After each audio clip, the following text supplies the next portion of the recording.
All right, so welcome to this latest episode of In Search of, and we are going to be talking about LL Cool J locations. We're breaking this into 3 parts, and you're watching part 1. So stay tuned for parts 2 and 3 dropping in the coming weeks. Let's get started.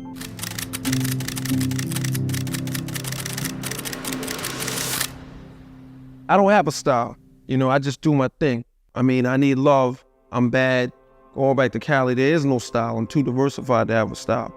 Sometimes I'm a southpaw, sometimes I'm not. Sometimes I kick in the ring.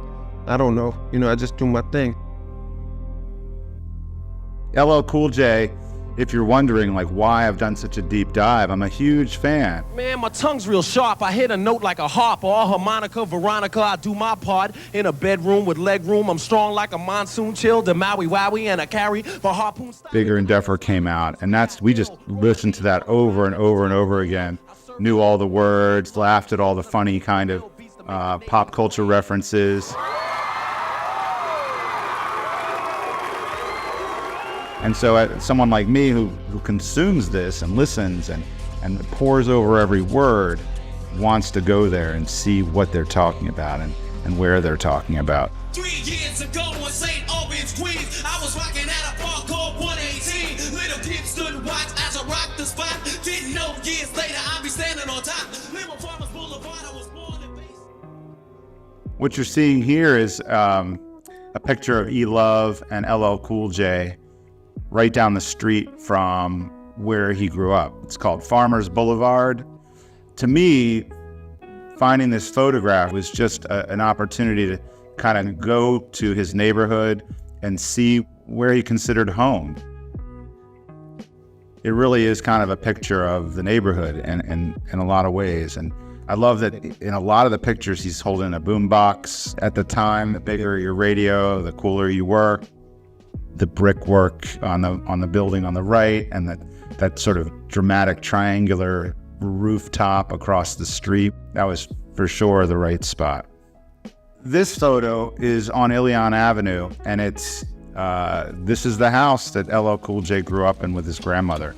Hello. Hi. Is this LL Cool J's home? Yes, it is. You must be his grandmother then. I am. Is he at I home? stumbled upon a video from the late 1980s where a Dutch filmmaker had gone to this exact location and set up an interview with LL Cool J and E-Love. And he goes into the house, he asked them to come outside, they walk down the street, and then all these years later in 2023, I was able to match up what he found, which is a young LL Cool J hanging out with his friends, talking about girls, talking about why he likes hip-hop. Me, I like doing that because I like ladies, a lot. So the photograph, this is the photograph that I matched up. You can see it hasn't changed a bit. It's really well kept. Everything looks really nice. It was really kind of a Rosetta Stone for me because I could then go out to the street and match up houses and trees in the background and realize, wow, this is really his street. This is where he walked down the street. He would go to Farmers Boulevard. He'd hang out with his friends and other things. The same trees are there. I matched up the trees with 35 years of growth, and the same houses are there, and they're all well kept. And you can see in the background, it's Ilion Avenue and Wood Street.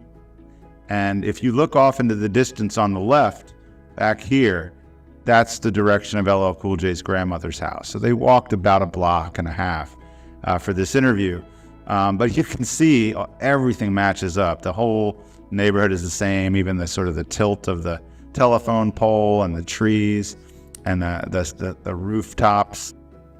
This is from the same interview. I just love it. I love how the trees, it's right. It's the right place. The tree lines up, the corners and the angles of the rooftops of the houses on the left, the chimney on the left, it all matches. The male rappers haven't even got to where they're supposed to be yet. You know what I'm saying? We want to be way up there, just like that jet going through the sky over there, you know what I'm saying?